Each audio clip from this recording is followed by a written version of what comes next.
Alors, comme vous pouvez le constater, je suis très à la mode puisque je vais vous parler d'un thème qui est depuis quelques années beaucoup utilisé. On ne peut pas y échapper, c'est l'intelligence. D'accord.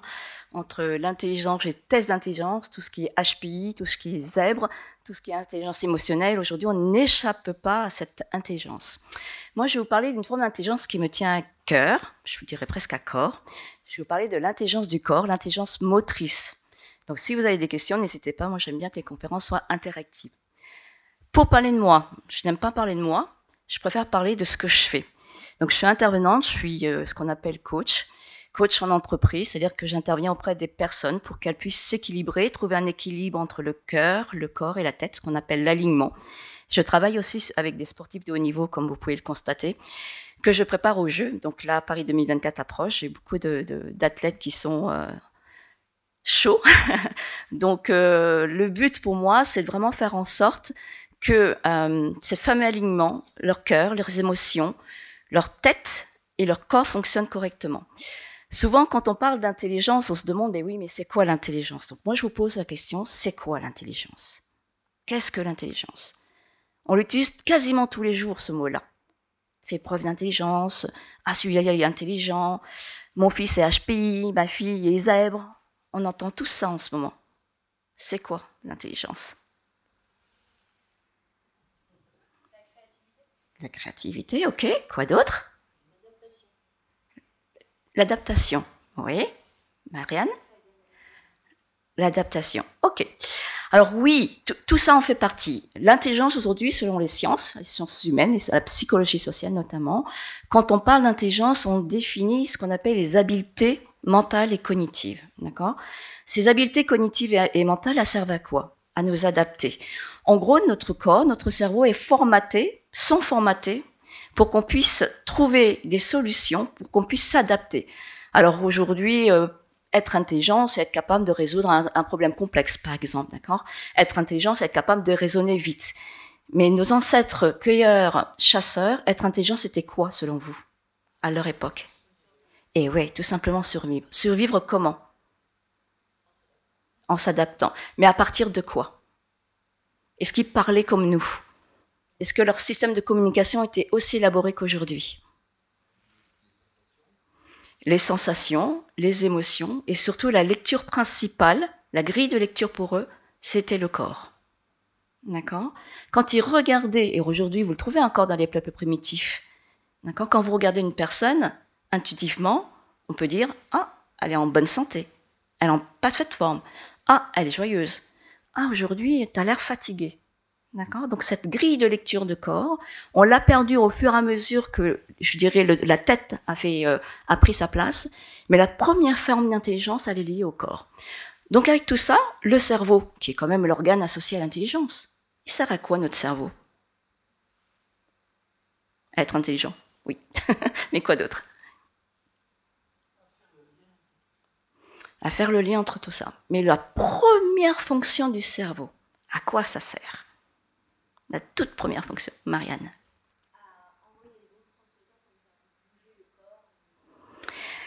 Exactement, la première fonction du cerveau, c'est de produire du mouvement. D'accord? La toute première fonction du cerveau. Ça ne sert pas à penser.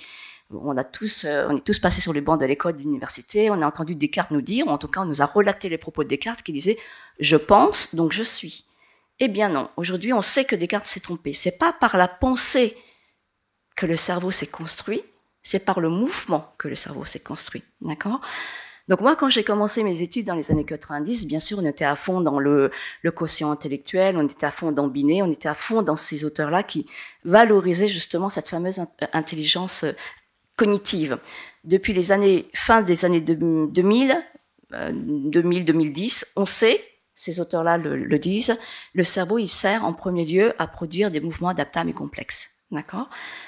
D'où l'intelligence du corps. La première intelligence, elle est liée à cette fabuleuse machine, à ce fabuleux ordinateur. Piloté, bien sûr, par cette tour, mais cette première intelligence s'exprime ici. Cocorico, Henri Laborie, qui était un grand quand même neuroscientifique, neurobiologiste français, a été un des premiers en France à dire « le cerveau, il ne sert pas à penser, il sert à agir ». Et Henri Laborie, c'est les années 70-80. Hein. D'accord? Ça date quand même. Hein. Daniel Wolpert, c'est quelqu'un que j'aime beaucoup. Je voulais vous mettre une petite vidéo, mais elle est un peu longue et puis elle est en anglais. Donc je vous invite, si vous avez de quoi noter ou smartphone, à noter son nom, Daniel Wolpert. Vous pouvez taper TED. Vous savez, les conférences TED. Il a une super vidéo qui date du début des années 2000 où il explique justement à quoi sert le cerveau. Donc ce cerveau, il sert en premier lieu à produire des mouvements adaptables et complexes. Il donne l'exemple d'un petit animal marin, je me souviens plus de son nom, qui tout au long de sa vie vogue dans les eaux. D'accord? Donc ce tout petit animal marin, il a un cerveau, il a un encéphale, il bouge, d'accord? Et tant qu'il bouge, il a un système nerveux central et un système nerveux périphérique. Ensuite, dans sa structure, à un moment donné, il se fixe sur un rocher. C'est comme ça. Il se fixe sur un rocher, il ne bouge plus de ce rocher. Et à partir du moment où il se fixe dans ce rocher, qu'est-ce qu'il fait? Il autodigère son cerveau. Pas de mouvement, pas besoin de cerveau. D'accord? Donc ça, c'est important. Alors forcément, vous allez me dire, mais qu'en est-il des arbres? L'arbre est un être vivant, il bouge, mais il n'a pas d'encéphale. D'accord? Je vous pose la question, qu'en est-il des arbres? Ah ah. Comment?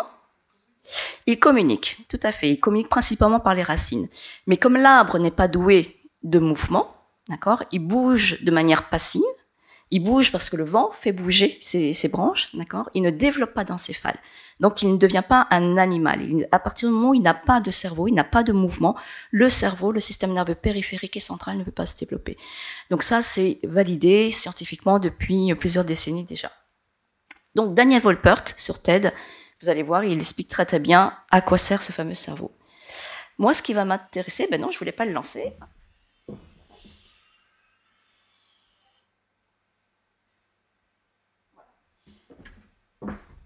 Ce qui va m'intéresser pour vous aujourd'hui, c'est de dire, mais cette intelligence corporelle, à quoi elle sert finalement? À quoi ça va servir?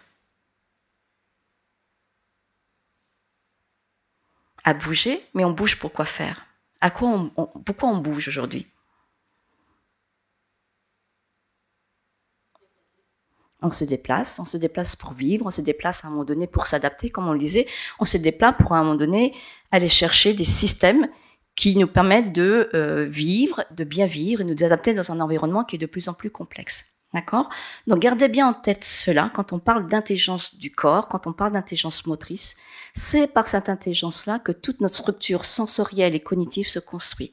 Encore une fois, c'est pas moi qui le dis, ce sont les neuroscientifiques. Donc du coup, j'ai rencontré un jour un monsieur qui s'appelle Ralph Hippolyte. Vous tapez sur Internet, vous allez voir plein de vidéos de lui. Ralph, il a été, je dirais, un génie dans les années 1980. Lui, c'était un entraîneur de haut niveau, puisqu'il était entraîneur de l'équipe de France de volleyball. Il a été entraîneur en Angleterre, aux États-Unis, en Suède. Et lui, il avait déjà cette conviction-là que quelque part, notre corps était intelligent, que c'était pas simplement cette simple façon de penser. Pour le coup, comme il était athlète de haut niveau, entraîneur de haut niveau, il a fait passer un test de personnalité à ses athlètes. Et à un moment donné, il s'est dit, mais c'est bizarre, cet athlète qui bouge de cette manière-là, il répond au test cognitif dans cette colonne-là. Lui qui bouge d'une autre manière, il va répondre à l'opposé. Donc du coup, dans son côté génie créatif, il s'est dit, mais peut-être qu'il y a un lien entre la manière dont je bouge et la manière dont je pense, dont je me comporte. D'accord? Déjà, Jung, à l'époque, disait ça. Jung, il disait, quelque part, notre cerveau, il nous sert pas simplement à élaborer des choses complexes dans notre tête. Il nous sert à nous adapter, il nous sert à interagir avec notre environnement. D'accord? Donc, à partir de ce principe-là, Ralph et moi, en 2010-2011, on a créé une approche qui s'appelle l'IMSC. L'IMSC qui veut dire intelligence motrice sensorielle et cognitive. L'acronyme est important, alors il n'est pas super sexy, IMSC, mais en tout cas, le sens veut dire quelque chose. Le I, forcément, c'est intelligence, puisqu'on parle de ça. On parle de cette capacité à s'adapter à travers l'intelligence. Motrice, le M de motrice, parce que c'est par le moteur, notre corps est un moteur, c'est par le mouvement que cette intelligence se développe. Le système sensoriel se met en place à partir du système moteur, d'accord? Et à la fin, seulement à la fin, cette fameuse lettre C pour le cognitif. Donc, dans une société moderne où on est tout le temps en train de valoriser l'intelligence cognitive, Vous pensez bien que cette intelligence motrice sensorielle cognitive, au départ, elle a quand même pas mal bouleversé les personnes. Donc il a fallu prouver, il a fallu se battre, il a fallu chercher des sciences, il a fallu à un moment donné aller chercher des expériences cliniques. Donc c'est ce qu'on a fait pendant des années et des années. Donc aujourd'hui, depuis déjà encore une fois les années 2010, on travaille avec le sport de haut niveau, on travaille avec les entreprises, et moi j'aime aussi accompagner les personnes dans ce que j'appelle, et je vous l'ai dit tout à l'heure, ce qu'on appelle l'alignement. D'accord ? Donc cette capacité à aligner notre cœur, notre corps et notre tête. D'accord ? À partir du moment où on arrive à aligner ces trois éléments-là, je pense qu'on tend à trouver ce fameux équilibre dont nous sommes tous à la recherche. D'accord ? Voilà cette fameuse intelligence motrice, sensorielle et cognitive. Ce que je vous propose, comme c'est l'intelligence du corps, c'est plutôt que de vous en parler pendant 1 heure, c'est de vous le montrer à travers votre corps. Est-ce que vous êtes partant pour vivre ce moment-là ? Ouais ? Ok. Donc, je vais demander à quelques personnes, et puis après, je vous le ferai à tous ici, je vais vous demander à quelques personnes de venir sur scène avec moi, si vous voulez bien. Il faudrait des personnes qui ne portent pas de semelles et des talons pas trop hauts, maximum de 3 cm. Ou sinon, s'il y a des talons, il faudra retirer les chaussures. Qui se porte volontaire ? Personne ? Ah, quand même. Merci, monsieur. Oui ? Je peux prendre 4 personnes sur scène, si vous voulez. 2 autres ? Vous voulez ? Oui ? Vous avez combien de talons ? Faites voir vos talons. Ah, ça devrait passer, vous pouvez monter. Si ça vous dit. Très bien.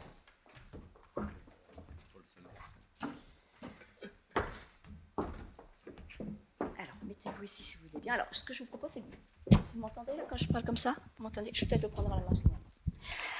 Alors, je vais demander à 2 personnes de se mettre par ici et 2 personnes qui se mettent ici. Donc, une première personne face à moi. D'accord ?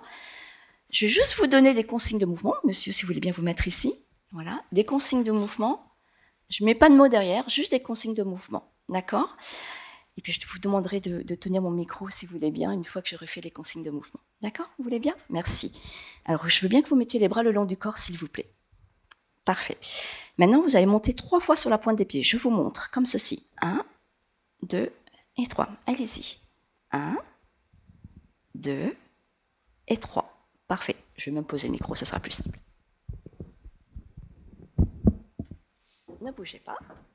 Laissez-vous tomber vers moi. Encore. Parfait. Merci. Maintenant, je vais vous demander de faire ce mouvement-là.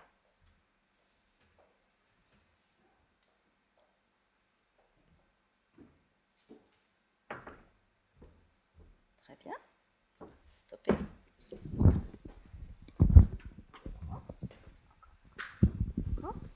Parfait, merci. Vous pouvez revenir, voilà, revenez tranquillement. Je vais vous demander de positionner vos bras comme ceci, de fixer votre bassin, c'est-à-dire de le tourner le moins possible.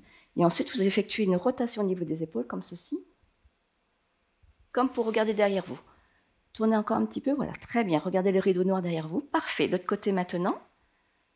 Tournez les épaules. Encore une fois, si vous voulez bien, de chaque côté, le mouvement est parfait. Voilà, votre corps réagit très bien, c'est parfait. Maintenant, vous pouvez revenir à l'état initial. Parfait. Même chose, laissez-vous tomber vers moi. Encore. Parfait, merci, vous pouvez revenir. Très bien. Nous ne nous connaissons pas, vous êtes d'accord ? On ne se connaît pas. Donc, votre corps, qu'est-ce qu'il me donne comme information ?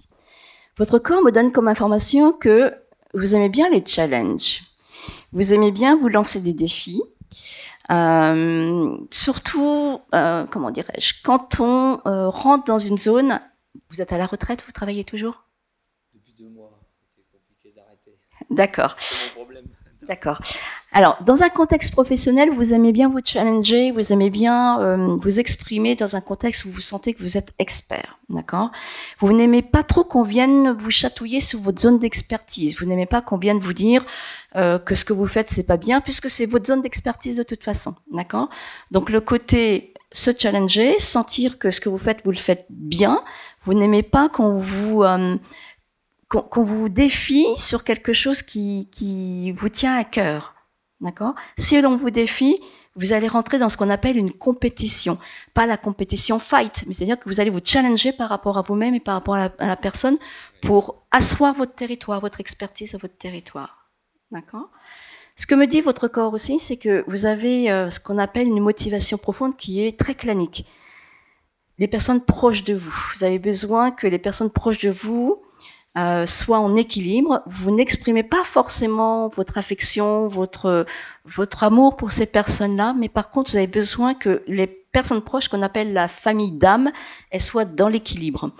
Quoi qu'il en coûte, vous protégerez toujours les personnes de cette famille d'âme. D'accord? Même si la personne a la tort. Vous ferez toujours en sorte que cette personne-là soit protégée. D'accord?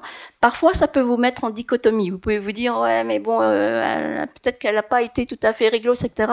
Donc, vous lui direz à cette personne-là, t'as pas été réglo, t'as pas fait les choses bien, mais face à l'extérieur, vous allez protéger. D'accord? C'est ce qu'on appelle le côté clanique. Voilà, un côté clanique. Le côté clanique, ça ne veut pas dire que vous allez tous les matins téléphoner aux personnes pour vous assurer qu'elles vont bien. D'accord? Le côté clanique, c'est-à-dire, j'ai confiance en elle, je sais qu'elle me fait confiance, et j'approtégerai coûte que coûte. C'est ça que ça veut dire. D'accord? Voilà ce que me donne cette première forme d'intelligence. Il y a d'autres formes d'intelligence. D'accord? Ce que je peux vous dire aussi, c'est à la lecture de votre corps. Il y a parfois un système antagoniste en vous. Rassurez-vous, je ne vais pas aller dans les choses personnelles.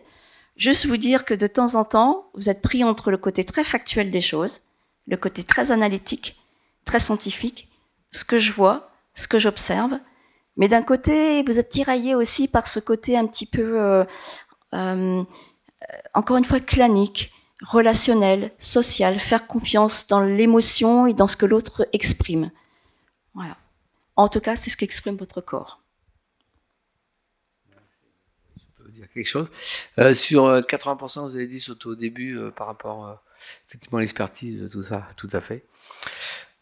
Sachant que j'ai une expertise qui est reconnue plus en Angleterre, aux États-Unis qu'ici, mais que je me suis battu pour ça. Et par contre, vers la fin, je suis d'accord, mais j'ai appris aussi des choses. C'est très intéressant. Je vous remercie, effectivement. C'est étonnant.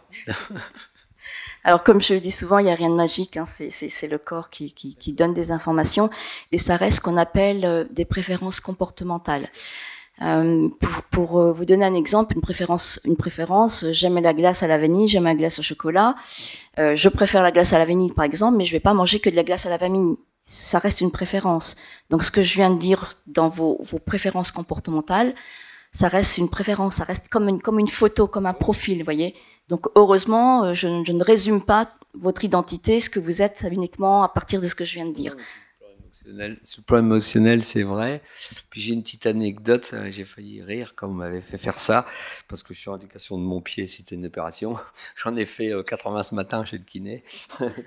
donc bah, on s'aperçoit que ça va bien. Merci infiniment. Je vous en prie.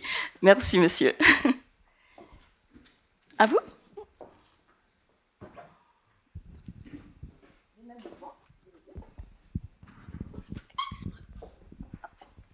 Premier mouvement, les bras le long du corps, voilà, exactement.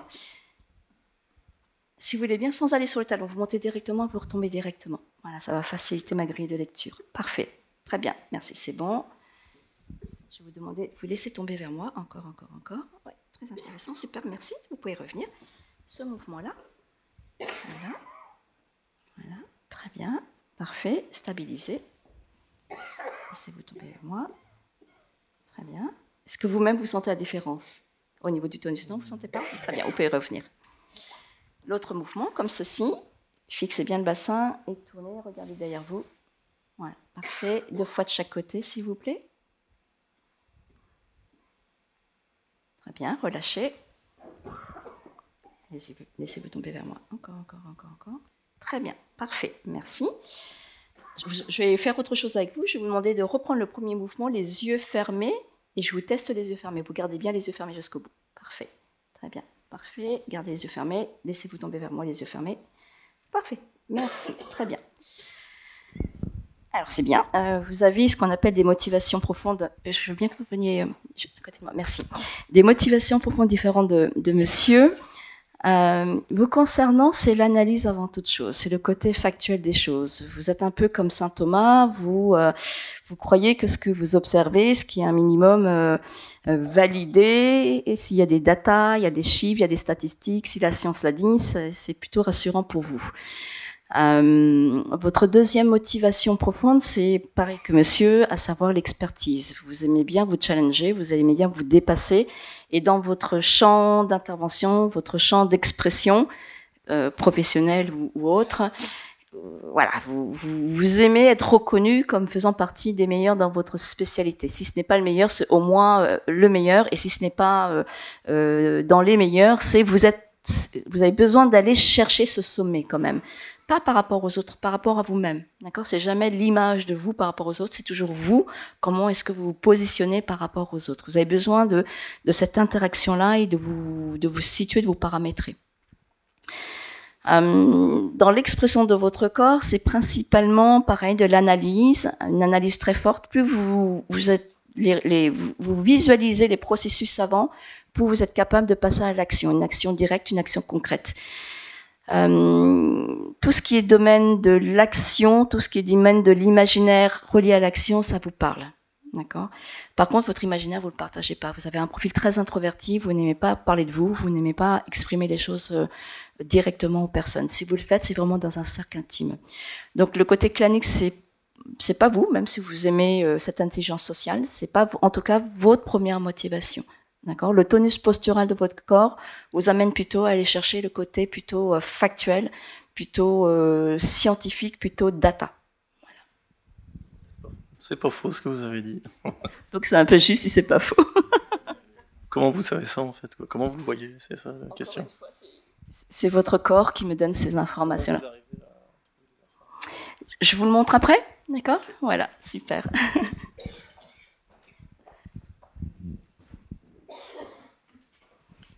On est d'accord, monsieur, on se connaissait pas, hein? Non.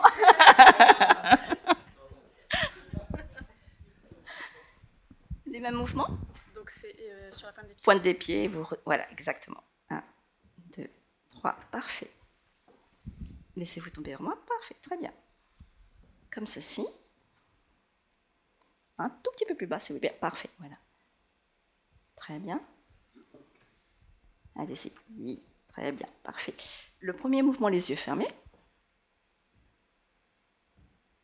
Gardez bien les yeux fermés.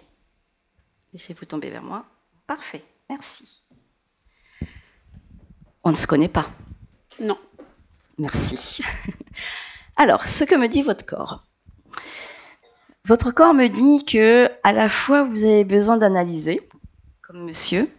Vous avez besoin d'avoir un référentiel qui soit quand même plutôt dans les chiffres, dans ce que vous observez, dans ce qui est factuel, dans ce qui est carré. Quand vous ne comprenez pas ce qu'on vous demande de faire, mais qu'on vous oblige à le faire, vous grognez. Ici, ça dure trop longtemps, vous abandonnez, vous vous mettez en colère, ça ne fonctionne pas comme vous voulez. D'autant plus que comme... ah non, pas comme monsieur, pardon. Vous avez une deuxième motivation qui est différente. Vous avez une motivation qu'on appelle une motivation sociale, qui est plutôt sur comment je me positionne par rapport aux autres, comment l'autre est différent de moi et comment l'autre me respecte et comment je respecte l'autre.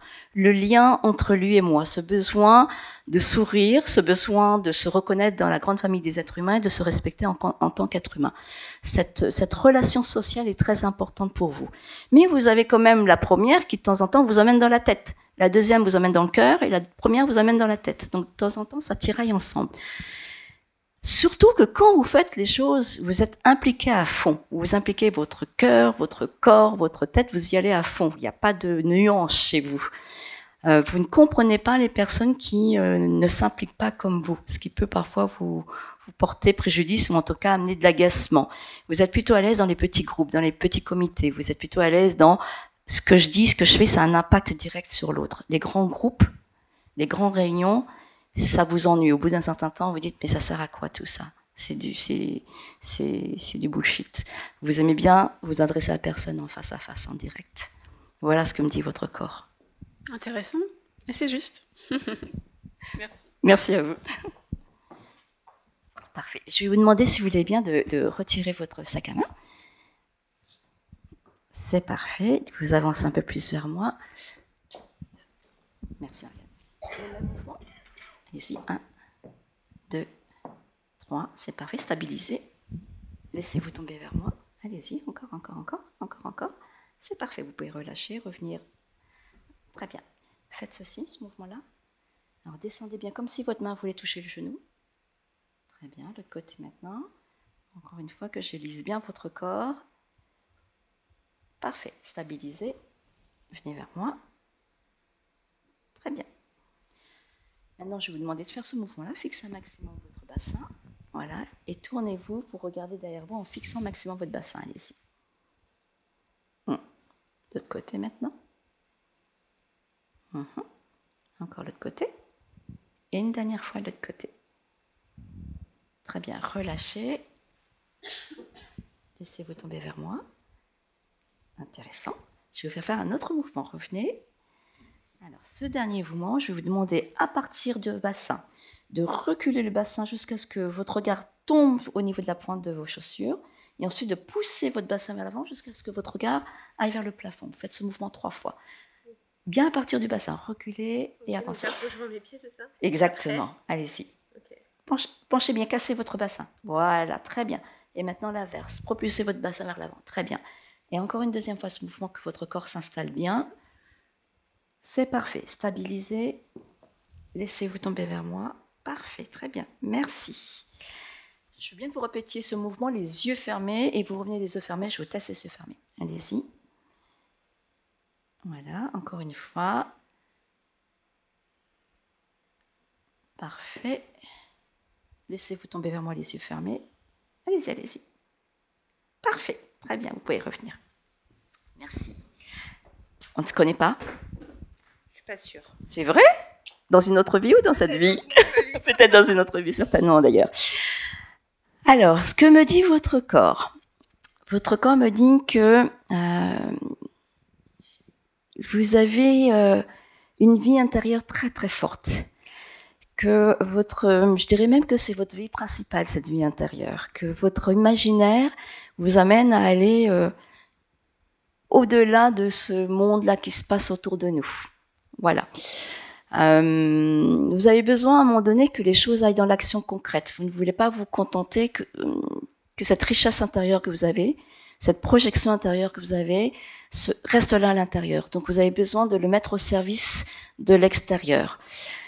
Votre corps amène directement une expression autour de la thérapie, autour du take care, le fait de prendre soin de vous, des autres, peut-être plus des autres que de vous-même d'ailleurs, avec un côté très basé sur les émotions, limite sur l'hyper-émotion, l'empathie. Voilà ce que me dit votre corps, avec tout ce qu'il y a de positif, mais aussi avec tout ce que vous prenez, tout ce que vous engrammez à l'intérieur. On discutera tout à l'heure. Est-ce que ça vous correspond? Ça me parle énormément, ouais. Ouais. C'est très juste. Merci. J'ai hâte de savoir, du coup. Merci. Est-ce que vous avez des questions avant de me demander, montrez-moi comment vous faites? Est-ce que vous avez des questions par rapport à ça, par rapport à ce que vous avez observé? Pas de questions directes? Vous voulez que je vous montre un petit peu? Ok, donc je descends de scène. Sylvain, je peux descendre de scène? Peut-être qu'il y a des questions. Ben, j'ai demandé s'il y avait des questions. Il faut que je prenne tout le monde en même temps et tout le monde sur scène, je veux bien, mais... Non, il faut vraiment que j'ai un contact avec les personnes. C'est ce que je viens de faire. D'autres personnes peut-être sur scène dans ce cas-là? Ah ben oui. Hein. Bon, je vous explique un peu sur scène, et puis après, je vous fais vivre à vous, d'accord? On fait ce compromis-là. Marianne, tu veux bien me servir de cobaye, s'il te plaît? Parce que Marianne, elle connaît bien. Alors, nous avons 3 formes de tonus. Ça, c'est du médical, d'accord? Nous avons un premier tonus qu'on appelle le tonus de base. Ce tonus de base, il sert à quoi? Tant qu'on est vivant, d'accord? Tant que notre encéphale fonctionne et que notre cœur bat, même de manière artificielle, on a ce tonus de base, d'accord? Donc, on est vivant, on dort, on est dans le coma, on est en expansion de conscience, peu importe, notre tonus de base fonctionne, ok? quand on n'est plus là, quand on a quitté ce monde, qu'on est passé de l'autre côté du rideau, nous n'avons plus de tonus de base. Sur le tonus de base se positionne ce qu'on appelle le tonus postural. Je veux bien que tu tournes, voilà. Le tonus postural, tourne complètement ton dos, voilà. C'est la manière dont notre colonne vertébrale s'érige pour à un moment donné préparer le mouvement. D'accord? Ce tonus postural-là, il est directement lié à ce qu'on appelle le processus motivationnel. D'accord? Je vous rappelle que nous luttons en permanence contre la gravité. Okay? La gravité attend à nous plaquer contre le sol. Donc le tonus postural, il sert à nous verticaliser. Mais pas seulement. Se verticaliser, c'est bien. Avoir une qualité de verticalisation pour être capable ensuite de bouger, d'accord, pour être capable d'utiliser la locomotion, c'est encore mieux. Vous l'avez tous remarqué, quand on va pas bien, quand on est fatigué, notre tonus postural, il est plutôt... D'accord? On a plus ou moins tous eu la grippe, le Covid même. Voilà, on est comme ça. C'est pareil, on a tous à un moment donné eu un chagrin. Ok? Notre tonus postural, il est comme ça. C'est comme ça que vous allez au travail ou vous rencontrez quelqu'un qui vous connaît bien et que vous dites à la personne, oh bah ça n'a pas l'air d'aller. Oh bah t'as l'air fatigué. Mais oui, tonus postural, il n'est pas optimal. Cette intelligence du corps, elle exprime quelque chose qui fonctionne pas tout à fait bien. Et au contraire, quand tout va bien, quand vous avez reçu une super nouvelle, quand le soleil brise, pas trop le cas en ce moment, mais quand le soleil est là et qu'on est en forme, paf, naturellement, notre tonus postural, il se redresse. Quand on est en bonne santé, notre tonus postural se redresse. Donc ça, c'est lié à notre processus motivationnel. Ce sont les mouvements que je vous ai fait faire tout à l'heure, pour les personnes qui sont venues sur scène. D'accord ? Ensuite, votre corps, il fonctionne d'une certaine manière. Ça serait trop long. Il faudrait plusieurs conférences pour que je vous explique. D'accord? Mais quand je regarde la manière dont votre tête se positionne, votre épaule bouge, votre hanche positionne, la manière globale dont votre corps fonctionne, votre intelligence, elle me dit, est-ce que j'ai une intelligence plutôt globale, plutôt grégaire avec des petits groupes à vouloir prendre soin plutôt de l'intelligence émotionnelle des personnes, ou au contraire, je suis plutôt dans les choses plus scientifiques, plus factuelles, plus concrètes. D'accord? Ça, c'est le corps qui donne cette information-là. Moi, j'ai rien inventé. J'ai juste appris pendant de nombreuses années à lire cette grille-là. D'accord? C'est tout simplement ça. Ça va? Alors, je vais faire plaisir à Sylvain. Je vais rester sur scène. Je vais prendre quelqu'un d'autre que Marianne. Et je vais vous proposer... Tu me paieras un coup. Hein. Je vais vous proposer de vous mettre par deux. Vous allez expérimenter par deux. Ça vous va? Allez. Allez-y, levez-vous. Par contre, vous pouvez bouger les chaises. Oui, mettez-vous là où il y a de la place. Vous pouvez même venir sur scène. Et je vais demander à une personne de venir sur scène avec moi. Super. Mettez-vous par deux. Notre challenge, madame, c'est que je puisse en même temps expérimenter sur vous et en même temps être face au micro. Je veux bien, Marianne, super, merci. Mettez-vous par deux, comme ça, pour que je vous voie.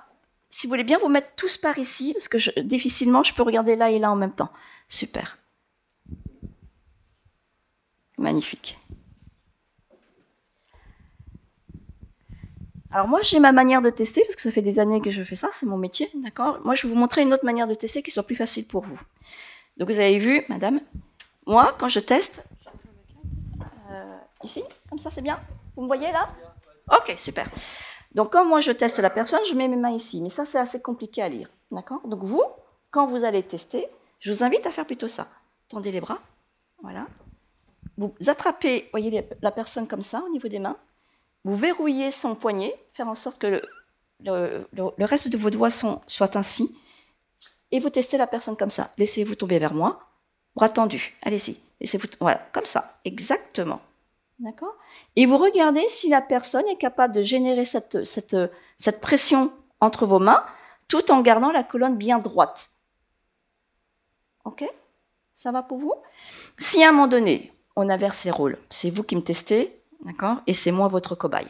Faites-le. Allez-y. Voilà. Si je suis capable de générer, regardez bien ma colonne vertébrale, de manière droite comme ça, c'est OK. Ça veut dire que vous avez trouvé la bonne intelligence. Si toutefois la personne, elle fait ça, regardez. Soyez bien tonique sur moi. Voilà. Vous voyez, le bassin avance. Ou, hop, je vais là, mais il y a ma tête qui recule, il y a mes épaules qui reculent. Ou à l'inverse, je ne peux pas avancer, donc du coup, je suis obligée de fléchir les bras. ça veut dire que ce n'est pas la bonne intelligence. Ça va, c'est clair pour vous, les consignes? Je répète, la personne qui est testée met les bras tendus, d'accord? Le testeur attrape les mains comme madame le fait parfaitement, ok? Et ensuite, la personne testée fait une pression, comme ça, et vous regardez comment la colonne, elle s'organise. Ok? Si je fais ça, c'est pas bon.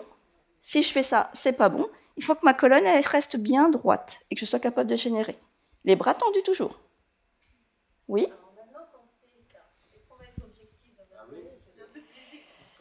En fait, vous ne connaissez que le mouvement. Vous ne connaissez pas ce que veut dire chaque mouvement.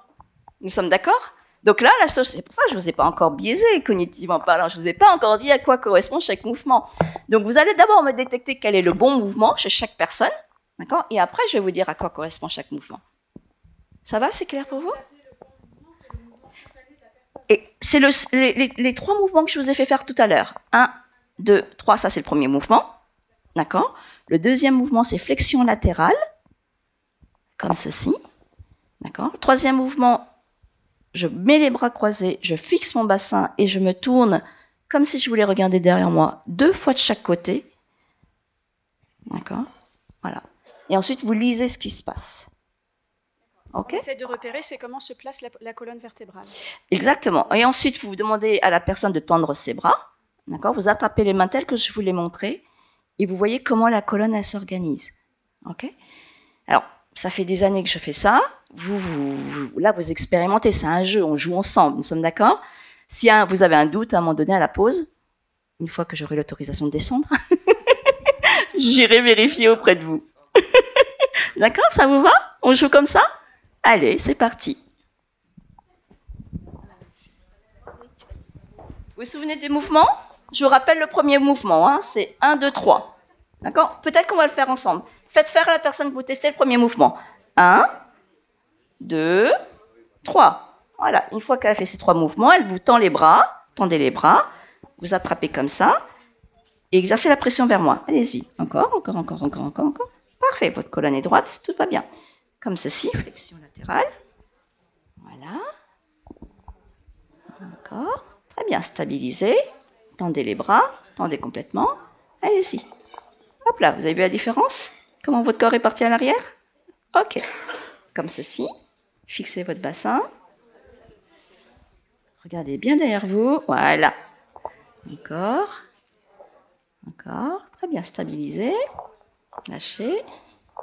Très bien, allez-y. Ah, vous avez vu comme c'est tonique là? Super. Vous sentez la différence ou pas, vous? Moyennement? Moyennement. Ok, parfait. Merci, madame. Alors, comment vous avez... je vous laisse terminer. Alors, chez vous.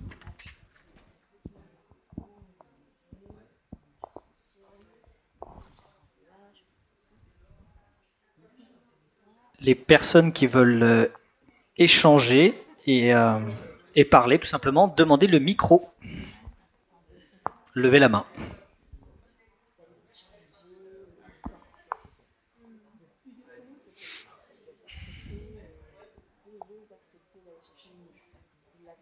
Si vous voulez poser une question, levez la main.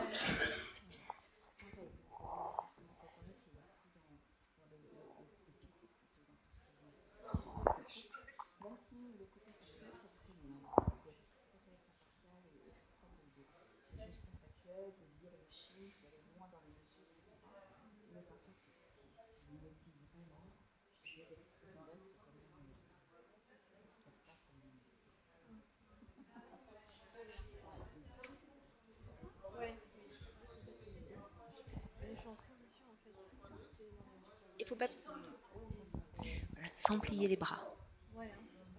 Donc il faut vraiment mobiliser tout le dos, se sentir forte en mobilisant le dos et puis pousser. Laisser le poids de son corps en restant mobilisé.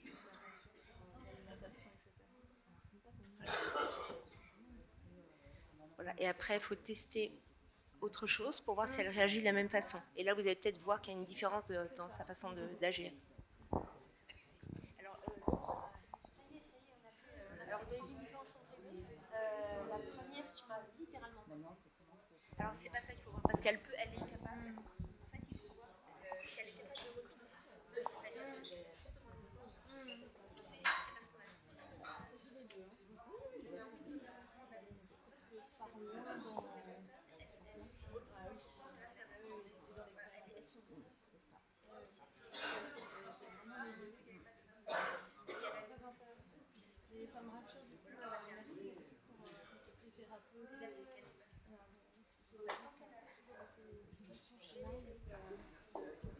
Oui, avec plaisir.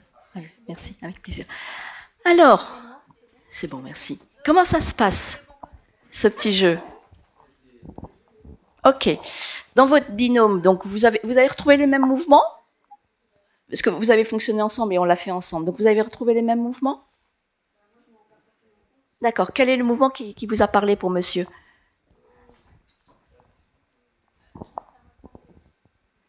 C'est vous qui avez testé monsieur ou c'est monsieur qui vous a testé?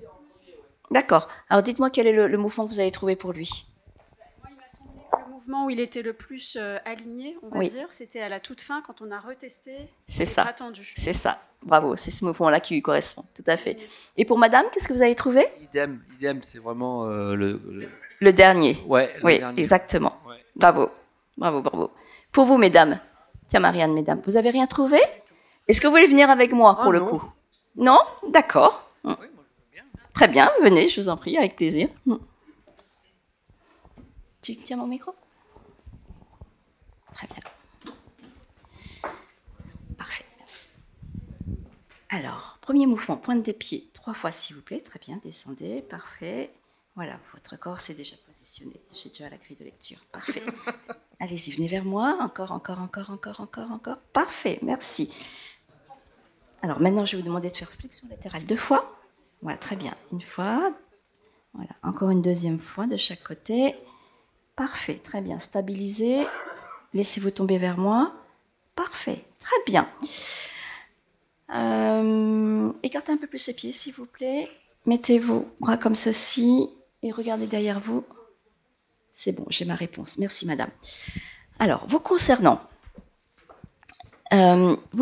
madame, c'est ce besoin d'analyser, de comprendre, ce besoin à un moment donné de savoir d'où ça part, jusqu'où ça va, quelles sont les étapes intermédiaires.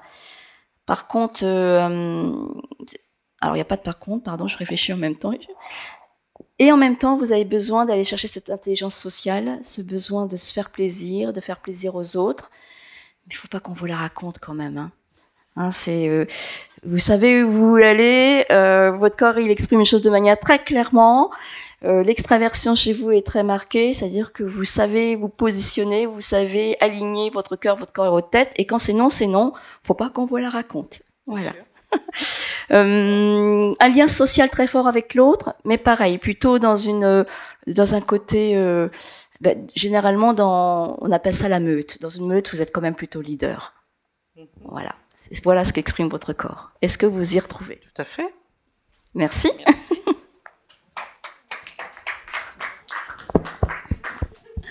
Est-ce que vous avez des questions, messieurs, dames? Pardon, le mouvement dans lequel madame était à l'aise, il me semblait que c'était celui-là. Exactement. Vous avez tout à fait raison. Elle est à l'aise dans 2 mouvements. Le premier mouvement, qui lui donne le côté analytique, le côté de besoin de comprendre, etc. Et le deuxième mouvement qui correspond au mouvement du lien social. D'accord? Ce premier mouvement-là, c'est étirement de la colonne vertébrale. D'accord? Je monte sur la pointe des pieds et je m'étire. D'accord? Donc en étirant ma colonne vertébrale comme ça, je vais chercher l'aspect cognitif, je vais chercher le côté, voilà, exactement frontal, cortical. Donc j'ai besoin de réfléchir et de comprendre les choses. Donc quand ce mouvement-là, il est tonique, c'est que ça correspond à un leader de la personne, ce que moi j'appelle le leader, d'accord? Et ensuite, il y a un deuxième leader. Alors chez madame, c'était en effet cette flexion latérale. Donc elle a les deux en elle, elle a 2 formes d'intelligence. Une intelligence qu'on appelle opératoire, dans l'analyse, d'accord, dans l'observation, et en même temps l'intelligence sociale. Donc ça donne quelque chose d'à la fois très différent, mais très complémentaire. Et tout son corps exprime ce que j'appelle l'extraversion, d'accord. Et une autre grille de lecture exprime beaucoup ce côté, voilà, faut pas la lui raconter. Elle sait ce qu'elle veut, elle sait où se positionner dans une organisation, dans une équipe. Elle sait exactement comment amener les choses, voilà. Quand elle n'a pas la maîtrise, quand madame n'a pas la maîtrise du sujet, oh ben là, voilà, elle se met complètement en retrait. Mais quand elle a la maîtrise, c'est hop, j'y vais et j'emmène, je guide. Tout à fait. Voilà. Nous sommes d'accord, on ne se connaît pas. Hein. Tout à fait, tout à fait. Très bien. Est-ce que quelqu'un veut me faire part de ce qu'elle a trouvé sur l'autre personne? Est-ce que vous avez des questions par rapport à ça? Est-ce que quelqu'un veut passer sur scène? Oui. Oui, parce que ce mouvement-là, par rapport au sport, quand les couches sportifs ils vont faire ça, puis comme si vous allez chercher le ciel, où on retrouve ces mots. Il y a des mots qui nous disent. Mais c'est un sportif qui travaille avec moi alors. Bah voilà, ne tournez pas le bassin.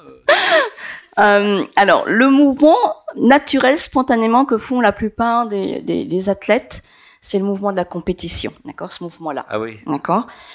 Alors, comme je leur dis, c'est de manière inconsciente, le corps, il sait que faire ce mouvement-là, c'est activer ce qu'on appelle la compétition. Le fait de se challenger soi et pour aller challenger l'autre, pour challenger son environnement, d'accord, pour quelque part imposer à l'autre son expertise. C'est ça le mouvement de la compétition. Par contre, tous les athlètes ne sont pas forcément dans ce processus motivationnel. C'est rentré, je dirais, dans le rituel sportif de faire ce mouvement-là, mais ce mouvement-là n'est pas bon pour tout le monde. Pour madame, par exemple, il n'est pas bon. Pour vous, il est bon, mais pour madame, il n'est pas bon. D'accord? Si madame, elle veut s'activer, si un matin, elle se dit, bon, voilà, j'ai une conférence animée, j'ai quelque chose à faire qui va me prendre de l'énergie, j'ai besoin de me trouver, enfin, de me mettre en forme, c'est plutôt ce premier mouvement-là qu'elle va faire. D'accord? Et à un moment donné, si elle sent que ça va être compliqué de parler, d'interagir socialement parlant, ça va être ce deuxième mouvement qu'elle va faire. La balance. Moi, je vous invite à regarder les enfants.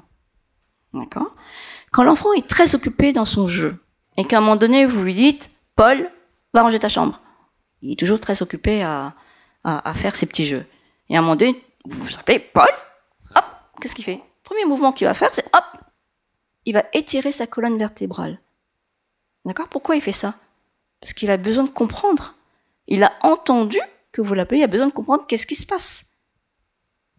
D'accord?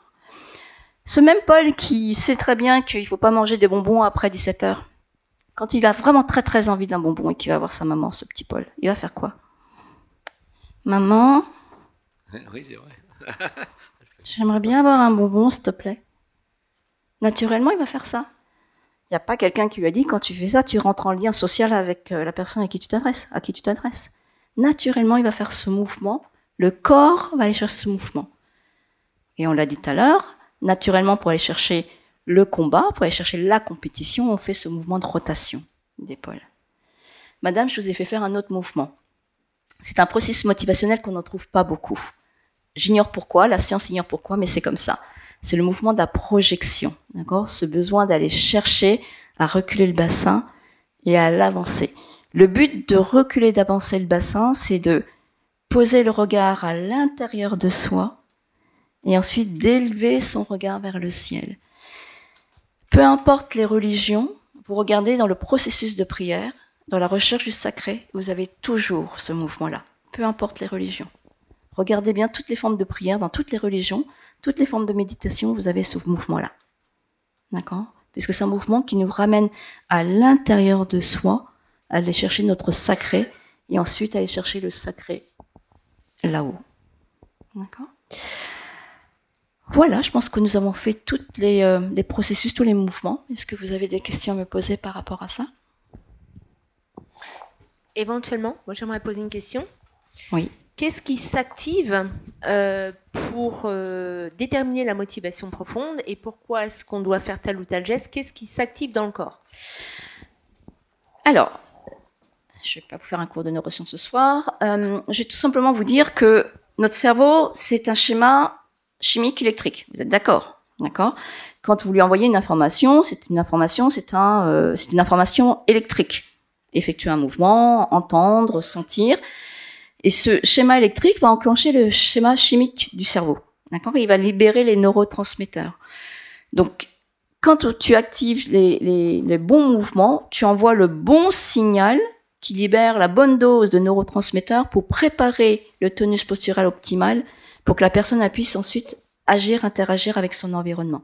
Encore une fois, aujourd'hui, agir, interagir avec son environnement, c'est facile, on n'est pas en danger. Mais souvenez-vous de nos ancêtres. Interagir avec son environnement, à l'époque, c'était aller chercher de la nourriture, d'accord, partir loin, marcher beaucoup. Il n'y avait pas de drive, il n'y avait pas de supérette, il n'y avait pas de caddie. Donc, il fallait beaucoup marcher ensemble d'accord, pour se protéger et pour aussi optimiser la chasse. Et à un moment donné, il y a un mouvement dans un bosquet. Ben forcément, est-ce que je suis chasseur et là, il y a une proie et je vais pouvoir nourrir ma tribu?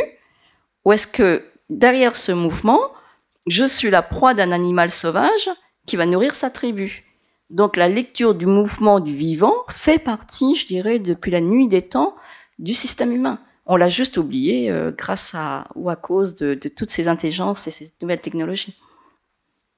J'ai répondu à ta question, Marianne? Ok. Est-ce qu'il y a d'autres questions? Oui? Qu'est-ce qui vous amène à faire le mouvement de haut vers le bas pour voir l'introspection par rapport aux autres mouvements? Alors, l'introspection, c'est plutôt les yeux fermés versus les yeux ouverts. À chaque fois que je vous ai fait fermer les yeux, c'était pour aller chercher si c'était quelque chose qui était plutôt dans l'introspection. Le mouvement de bassin, il est plutôt lié à ce qu'on appelle la projection. D'accord? La projection, c'est un processus qui part de vous, de votre monde intérieur, vers le monde extérieur. Du monde extérieur, vous le ramenez vers votre monde intérieur. Voilà. Mais chaque mouvement s'accompagne les yeux ouverts, les yeux fermés. Monsieur, je voulais pas faire les yeux fermés parce que votre corps m'a tout de suite donné l'information. Donc, je n'avais pas besoin de vous faire fermer les yeux. D'autres questions? Oui?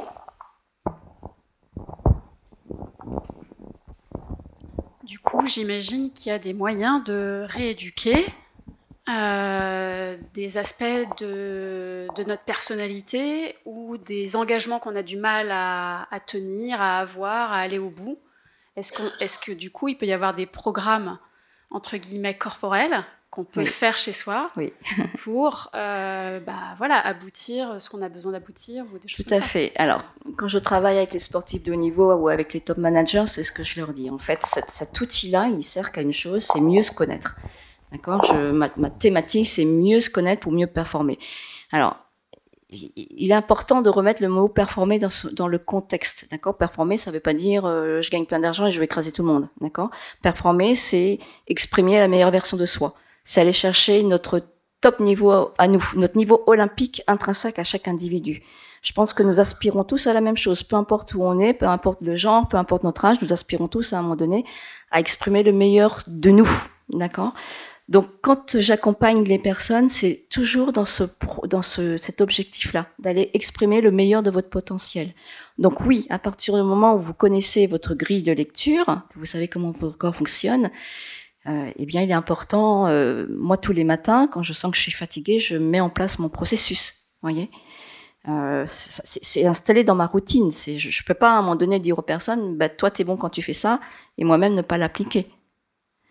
Et quand je travaille avec des sportifs de haut niveau, je leur demande, en tout cas je travaille avec des entraîneurs dans ce sens-là, c'est de dire, on intègre tout ce qui est lié à leur point fort, donc ce que vous venez de vivre avec moi, dans leur programme d'entraînement. Donc ils n'ont pas à le faire le matin, parce que quand vous demandez aux sportifs de haut niveau de le faire le matin, ils le font pas. Et leur temps est c'est tellement compliqué pour eux qu'ils ne le font pas. Donc du coup, on l'intègre dans leur processus d'entraînement. Est-ce que j'ai répondu à votre question? Oui, c'est très important. Vous savez que ce mouvement-là... Pardon, j'ai ma voix qui déraille. Si vous savez que ce mouvement-là est bon pour vous, faites-le le matin. Si vous savez que ce mouvement-là est bon pour vous, faites-le le matin. D'accord? Alors attention, hein, c'est pas une piqûre de super vitamine que vous faites. Hein, c'est pas un shot hyper vitaminé. Peut-être que vous allez rien sentir, mais en tout cas, votre corps, il sait. Cognitivement, vous allez peut-être pas mettre de mots, vous allez peut-être pas vous dire, bah, ça y est, oui, il y a quelque chose qui a changé à l'intérieur de moi. Mais votre corps sait, et c'est le principal. Oui. Alors, le premier mouvement, celui-ci, correspond au côté analytique. J'ai besoin de comprendre, j'ai besoin d'analyser, j'ai besoin de partir de choses plutôt factuelles, avec un esprit plutôt rationnel, scientifique. D'accord ? Ce mouvement-là correspond à une intelligence sociale. J'ai besoin d'interagir avec moi et avec l'autre. J'ai besoin de trouver ma place dans le tissu social dans lequel j'évolue. D'accord ? Ce mouvement-là de rotation des épaules correspond à j'ai besoin de me challenger, développer mon niveau d'expertise pour mieux me challenger par rapport aux autres dans un environnement. D'accord ? Alors, pour tout vous dire, il y en a deux autres, mais ils sont un peu plus complexes. Oui, pour madame, il y avait, vous êtes là, il y avait ce mouvement-là qui correspond à la projection, d'accord? Rentrer à l'intérieur de mon monde intérieur pour ensuite sortir et aller chercher le sacré. D'accord? Voilà.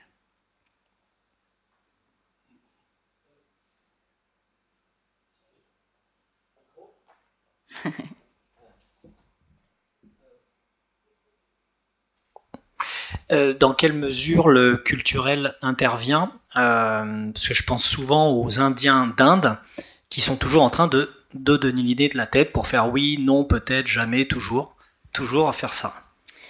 Alors, ce mouvement-là de la tête ne rentre pas dans la grille de lecture, si tu veux. Alors, ce que dit Jung, d'accord, Jung, il a beaucoup voyagé. Jung, pour resituer le contexte, c'était un des disciples de Freud, mais il a trouvé que Freud était toujours dans le même axe de la libido, donc il a voulu aller chercher autre chose que cet axe libidique. Pour le coup, il a beaucoup voyagé dans le monde, il est allé voir les Esquimaux, il est allé voir en Europe, il est allé voir aux États-Unis, au Japon, en Chine, etc. Et il a vu que ses préférences comportementales n'étaient pas influencées par la culture. Peu importe où tu te situes dans le monde, il y a un langage universel, d'accord ? Moi, je dis souvent que c'est un langage universel qui nous vient du sacré, peu importe ce qu'on met derrière ce sacré, mais en tout cas, il est là, ce langage universel. Et cette intelligence du corps vient de là, d'accord ? Peu importe la culture, peu importe, je dirais même ta personnalité, parce que la personnalité, c'est encore autre chose, c'est bien plus compliqué que ça. La préférence comportementale, c'est un langage universel qui n'est pas influençable par la culture. Et autre question, est-ce que ça évolue avec l'évolution de l'être humain? Parce qu'on voit bien que l'être humain évolue, que ce soit physiquement, émotionnellement, voire mentalement, un développement mental très fort. Tu as parlé tout à l'heure des HPI, il y en a de plus en plus. Du coup, l'intelligence se développe. Et donc, du coup, est-ce que les comportements vont changer? Alors, je ne saurais pas te dire. Par contre, ce que je peux te dire, c'est que ces motivations-là, elles sont engrammées dans les neurones moteurs de ta colonne vertébrale. Donc, à moins d'avoir un accident de la colonne vertébrale, ça ne va pas changer. Tu l'as à la naissance, ça se développe et ça s'installe à la naissance. Il y en a 5, et à un moment donné, tu as deux leaders qui s'installent. D'accord ? Ça ne veut pas dire que tu n'as pas accès aux 3 autres. Ça veut dire qu'à un moment donné, si je reprends l'exemple de monsieur, bien sûr qu'il est capable d'interagir socialement, qu'il est capable d'aller chercher le lien social, et bien sûr. Mais c'est pas les leaders qui vont faire que le tonus postural soit optimal. D'accord ? Ce qui est optimal pour lui, on appelle ça les drivers. Ce qui est optimal pour lui, c'est vraiment d'utiliser ces 2 drivers qui sont le côté scientifique, le côté data, et le côté challenge, compétition, se challenger lui-même. D'accord ? Alors oui, forcément, au fur et à mesure que tu avances dans l'âge, ça ne s'exprime pas de la même manière. Je dis souvent, c'est un peu comme une couleur. Quand tu es jeune, quand tu es ado, quand tu as 20 ans, tu as 30 ans, le rouge, il est rouge pétant. Et puis quand tu as 60, 70 ans, il est un peu plus rosé, il est un peu plus doux, ce rouge-là. Ça fonctionne un peu comme ça, cette intelligence motrice, tu vois. Elle se nuance dans le temps, mais elle est là, elle est installée. Est-ce que l'évolution se fait au cours des êtres humains, c'est-à-dire de génération en génération? Est-ce qu'il y a une évolution du langage corporel et donc de son comportement Alors, pour avoir pas mal parlé avec des scientifiques, avec Ralph, ce qu'on s'était dit, la conclusion qu'on a eue avec ces personnes-là, c'est, mis à part quand tu nais dans des zones de conflit, de guerre, quoi, tu vois, par exemple, tes motivations profondes peuvent changer, peuvent basculer, surtout dans les 3 premières années de vie. Les 3 premières années de vie, il n'y a rien qui est complètement stable, qui est complètement installé. Donc, quand tu vis dans des contextes très durs comme ça, ou quand à un moment donné, même sans aller dans des contextes de guerre, quand tu subis de la maltraitance tôt, ben oui, ton corps, à un moment donné, il va s'adapter, d'accord ? Il va avoir cette intelligence-là, justement. Peut-être que initialement, t'étais, entre guillemets, programmé pour venir avec une motivation un peu plus sociale. Si tu nais dans un environnement qui est très hostile, eh bien, le corps, il va peut-être développer la compétition pour que tu puisses mieux te challenger et à un moment donné, mieux te battre dans un contexte hostile. Et pour rebondir là-dessus, Process Communication, tu connais le Processcom, système ? Ouais, oui. Processcom. Donc Taibi Kohler, le créateur de ça, avait remarqué que à la naissance, on aurait un certain type de personnalité et que des fois, on n'arrive pas à l'exprimer. Donc du coup, on le change avec un autre type de personnalité en fonction de l'environnement. Oui, alors j'ai toujours l'habitude de dire que ce soit MBTI, Processcom, DISC, Inside, je vais peut-être fâcher certaines personnes, mais ils n'ont pas inventé grand-chose, ces personnes-là. Tout part de Jung. Et avant Jung, c'était Socrate. Et avant Socrate, c'était Platon. Enfin, vous voyez, il y a toujours eu, je dirais, un être éclairé, illuminé, qui a très bien parlé du développement du fonctionnement humain. Et Jung, pour moi, c'est le père je dirais, de la psychologie humaine et de la compréhension du fonctionnement complexe de l'être humain dans le monde contemporain. Et Jung, il disait que de toute façon, on a plusieurs masques. D'accord ? Et en fonction du contexte dans lequel nous sommes, nous ne mettons pas le même masque. D'accord ? Et l'idée, à un moment donné, c'est d'abandonner ces masques-là, qui sont là pour nous protéger, certes, mais qui n'expriment pas notre soi, notre nature profonde. L'idée pour devenir meilleur, c'est d'aller chercher notre soi. D'accord ? Notre être sacré, notre être divin, notre être lumineux, peu importe comment on l'appelle. Mais ce soi-là. Forcément, dans ce monde imparfait, c'est compliqué d'aller chercher le soi. Donc on utilise des masques, nous mettons tous nos masques. Voilà. Mais dans la sagesse, je dirais, du sacré, encore une fois, c'est d'aller chercher ce fameux soi. D'autres questions ?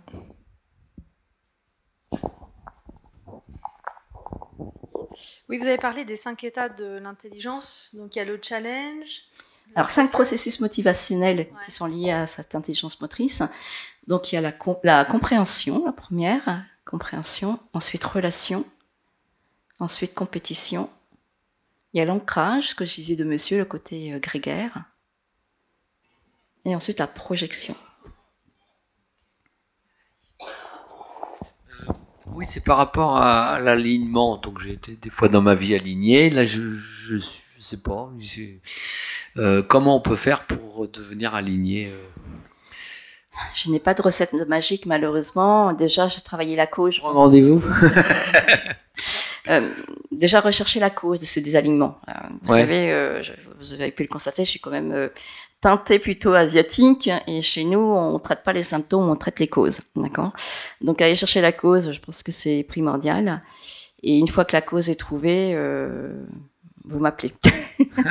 On pourra échanger. Merci.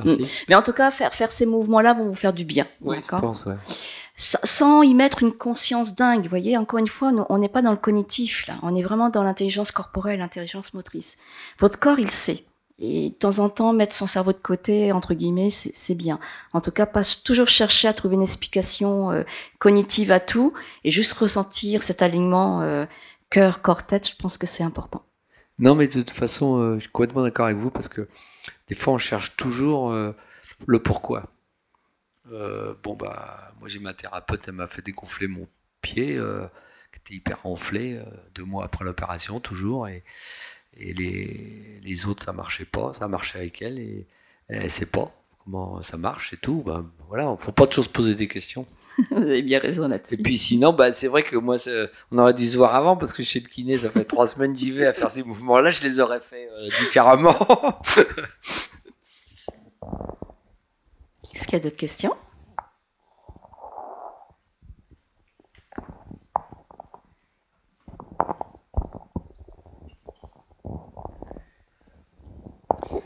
Alors, c'est pas une question, c'est un témoignage, parce que moi, je connais Jacques, et ce que vous avez dit sur lui, c'est exact. Merci. Donc, c'est même pas 80%, c'est 100%.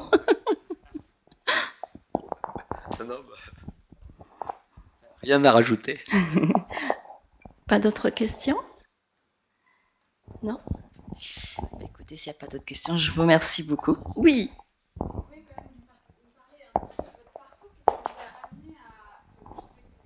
Mais c'est quand même intéressant.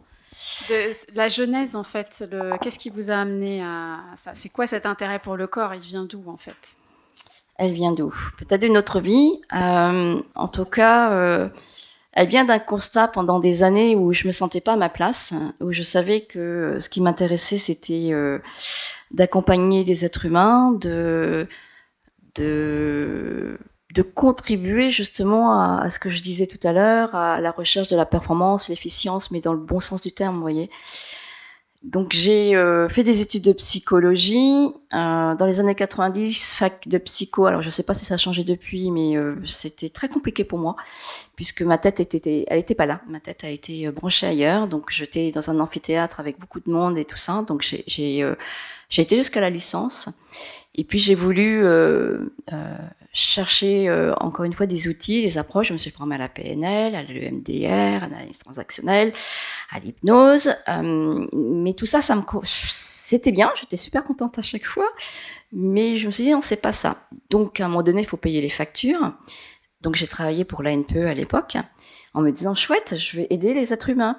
Sauf que, au bout de quelques années là-bas, 2 ans, je me suis aperçue que j'aidais plus l'État que aider les demandeurs d'emploi. On me demandait de faire du placement, on me demandait de réduire le temps de chômage, etc. Déjà à l'époque, hein. Donc ça me correspondait pas. Et j'ai rencontré quelqu'un qui m'a dit, mais il faut que tu rencontres ce fameux Ralph Hippolyte. Lui, il est dans l'humain, il est dans la connaissance de l'humain, c'est un génie, et rencontre-le et tu verras. Donc pour le coup, avec Marianne, on l'a rencontré en 2011, on s'est formé en 2012. Moi, j'ai eu alors souvent je dis un coup de foudre, mais c'est pas un coup de foudre, c'est une rencontre. Vous voyez, notre âme, elle se connecte à quelque chose. Et là, je me suis dit, ok, c'est ça en fait, c'est ça que je veux faire, c'est ça que je recherche depuis toujours. Donc je me suis pas seulement formée, j'ai voyagé, j'ai discuté beaucoup avec Ralph et on a fini par s'associer, et puis on a travaillé ensemble pendant toutes ces années. Et j'ai eu la chance, grâce à lui, de rentrer à l'INSEP, de travailler avec les fédérations, avec les entraîneurs. J'ai travaillé aussi avec beaucoup d'entreprises grâce au sport, d'accord, parce que les entreprises, les grands groupes aiment bien le sport de haut niveau. Donc grâce au sport de haut niveau, j'ai pu rencontrer des personnes formidables, que ce soit à Polytechnique, que ce soit à Safran, Orange, etc. Et voilà, donc moi je me sens une toute petite parmi les grands, mais ça me va bien. Comme je dis souvent, j'ai pas grand-chose à vendre, j'ai juste cette intelligence du corps, cette intelligence motrice qui est là, et je trouve qu'on l'oublie un peu trop souvent, cette intelligence-là. Qu'on parle beaucoup d'intelligence partout, encore une fois émotionnelle, mathématique, kinesthésique, HPI, HPE, et maintenant on est en train de vendre à tout va l'intelligence artificielle. Et ça me fait très peur. Tout ça, ça me fait très peur parce que à force de parler de toutes ces intelligences-là, on oublie justement notre corps. Et notre corps, il est juste formidable, quoi. Merci. Merci à vous.